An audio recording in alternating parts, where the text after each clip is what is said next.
আপনি সম্প্রতি থাইল্যান্ড সফর করেছেন বলে শুনেছি, সেখানকার দাওয়াতি কাজের অভিজ্ঞতা জানাবেন বলে আশা করছি। দেখুন, থাইল্যান্ড সফরের অভিজ্ঞতা আমার খুবই তিক্ত। সেখানে প্রবাসী বাংলাদেশিরা প্রথমত সংখ্যা অনেক বেশি নন, সম্ভবত 200 কাছাকাছি বাংলাদেশি সেখানে অবস্থান করছেন, যদিও প্রচুর পরিমাণ পর্যটক সেখানে যান। বাংলাদেশিদের নিজস্ব তেমন কোনো মসজিদ নাই বললে চলে, আমি যতটুকু শুনেছি। এবং ব্যাংককে আমার যে প্রোগ্রাম হয়েছে সেখানে 150 শতাধিক মানুষ উপস্থিত ছিলেন। এটা আমার জানা মতে বা সেখানকার প্রবাসীদের ভাষ্য মতে বাংলাদেশিদের প্রথম কোনো দিনই আয়োজন।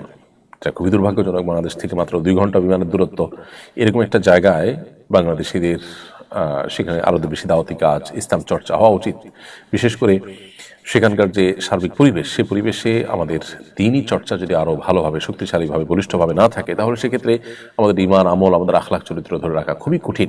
সেজন্য যারা সেখানে আছেন তাদেরকে আমরা উদাত্ত আহ্বান রাখতে চাই, তারা যেন আরও বেশি বেশি সেখানে দাওয়াতি কাজ করেন এবং নিজেদের বিভিন্ন দাওয়াতি কাজের জন্য দিনই চর্চা কেন্দ্র বাড়ান এবং নিজেদের মধ্যে বিভিন্ন রকমের কোরআনের হালাকা, দাওয়াতি কাজ, অ্যাক্টিভিটিস, এগুলো যেন তারা বাড়ান।